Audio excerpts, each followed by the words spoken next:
to lay me on. No. This should be a penalty. Get something down. Get something down. Okay. Don't you do me without that. Now, make sure I'm safe. Now, put that on, because I get cold. I get cold. Okay. We were in for one hell of a treat on Monday Night Football. The Las Vegas Raiders facing off against the Kansas City Chiefs in what was my favorite division in football, at least before the season started. I mean, you guys know, man, I've been hyping up the AFC West all off season long, but it looks like what I expected to happen to the AFC West ended up happening to the NFC East, kinda. So before we get to the content, man, make sure you drop a like, subscribe, and turn on our notifications to help the channel grow. We upload shorter versions of this content onto TikTok and Instagram. Now that we get all that out of the way, break!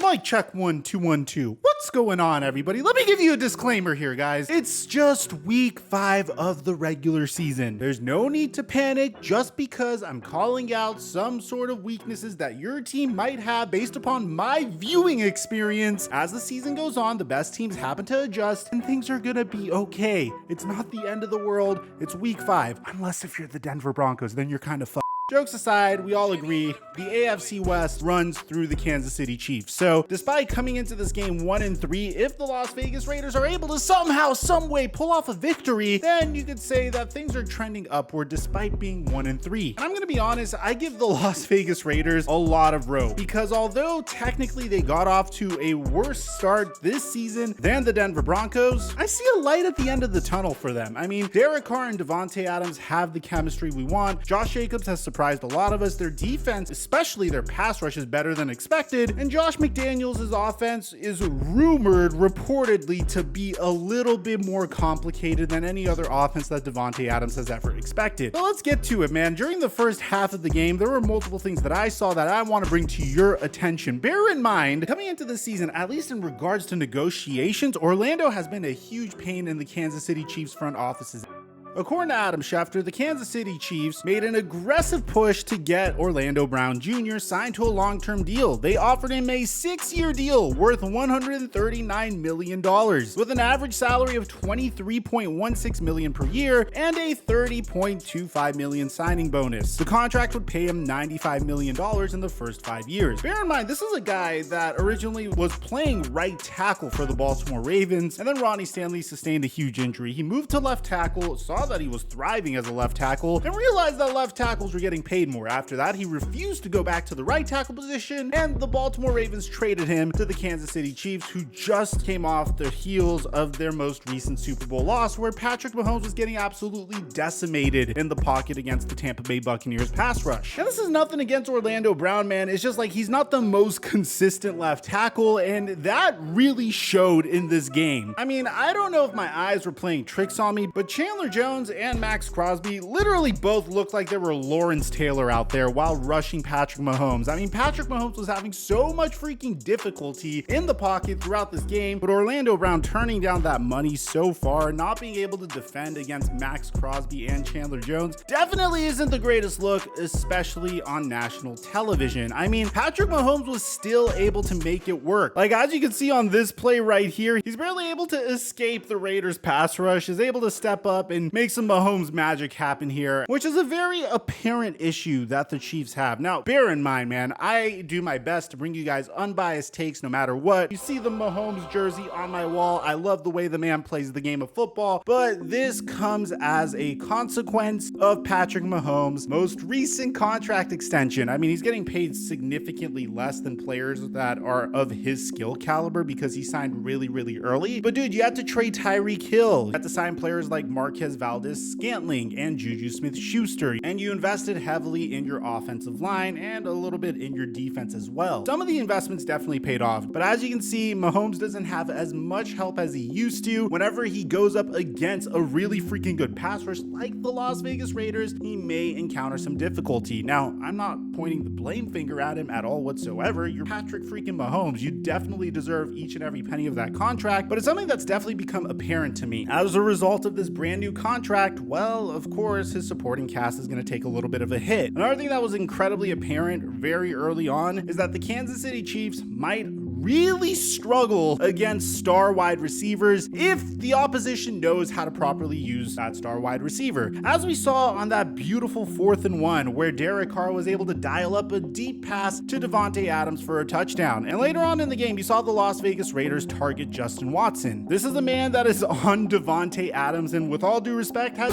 no business defending Davante freaking Adams. And unfortunately, it seems like the referees aren't doing the Chiefs any favors. I mean, what is going on with roughing the passer penalties recently? What do you expect the defense to do at this point? When they get to the quarterback, are they supposed to like two-hand touch him? I understand trying to protect the quarterback as a result of what happened to Tua recently, but the play on Tom Brady that we had yesterday, that without a doubt altered the entire game, on top of the fact that you are seeing regular sacks get called roughing the passer. And like, if you look at this play, like, what the hell is Chandler Jones supposed to do here? I mean, he doesn't throw Derek Carr on the ground. He doesn't do anything horrible to him. I don't think it gets any safer as a sack than this play right over here. And it's obvious that the NFL is trying to overcompensate at this point. It's really obvious that the NFL is terrified of what happened to Tua, so the moment a player stumbles, then they have to go ahead and get that guy out of games. If a quarterback's hit too hard, I am all for protecting the quarterback. I mean, hell, that's how Tom Brady's been able to play until the age of 45. We have really good stars like Josh Allen and Patrick Mahomes and Justin Herbert that need protecting. I'm all for that. But I don't think this is the answer. I mean, the defense has to do their job also. A part of me is also wondering if this is being done as a result of less points being scored per game in the NFL. Because I remember in the very beginning, I think it was 2019 or 2018, when they started calling roughing the passer penalties. In the very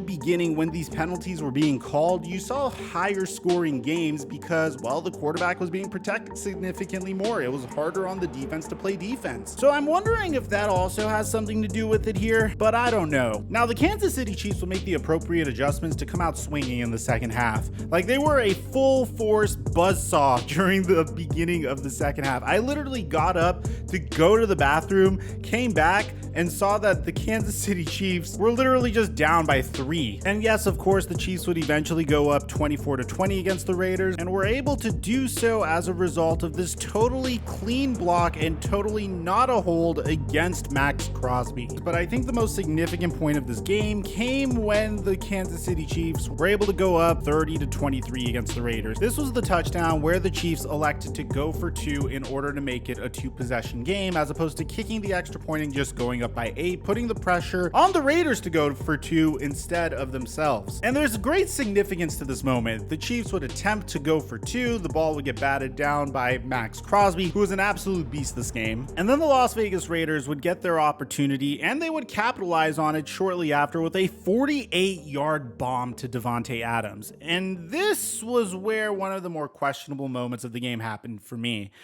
The Chiefs essentially gifted the Las Vegas Raiders a tie ball game, and the Raiders opted to go for 2. Now, look, you might be thinking, Mike, why are you criticizing the Las Vegas Raiders but not the Kansas City Chiefs? Here's the thing, and this is with all due respect to the Raiders. The Raiders were on fire offensively. I'll give that to them. I mean, Derek Carr and Davante Adams were clicking on all cylinders, but their offense was nowhere near where the Kansas City Chiefs were tonight. I mean, I don't know who pissed off Patrick Mahomes in the second half, but it seemed like the dude could not miss. So if they aren't able to convert a 2-point conversion, I have significantly more faith in the Chiefs offense being able to succeed if they got the ball back following a tie ball game than the Las Vegas Raiders. But to be honest, I don't think it was that egregious of a decision. I just feel like the risk to reward ratio was off on that one, and ultimately it would cost the Raiders the ball game. And to be honest, man, I don't think this video would have needed to be made, but the way the game concluded, I mean, that final play that the Las Vegas Raiders had, hell, the final 2 plays that the Las Vegas Raiders had, I mean, the 3rd and 1 incomplete pass to Davante Adams, don't get me wrong, that was incredibly unfortunate. The 4th and 1 play where you had Hunter Renfrow and Davante Adams running into each other to essentially conclude the ball game. Look, man, I know it's one play, but if you notice, there's been a theme to this game so far. The Las Vegas Raiders started out red hot. I mean, they were containing the Kansas City Chiefs offense. Their offense was looking good themselves. As the game progressed forward, it got worse and worse and worse for the Las Vegas Raiders to the point where it just got straight up embarrassing. I mean, Davante Adams and Hunter Renfrow bumping into each other is really embarrassing. And okay, I understand they're new teammates. I understand there's a brand new head coach. I understand there's still a lot of things that they need to figure out and work out.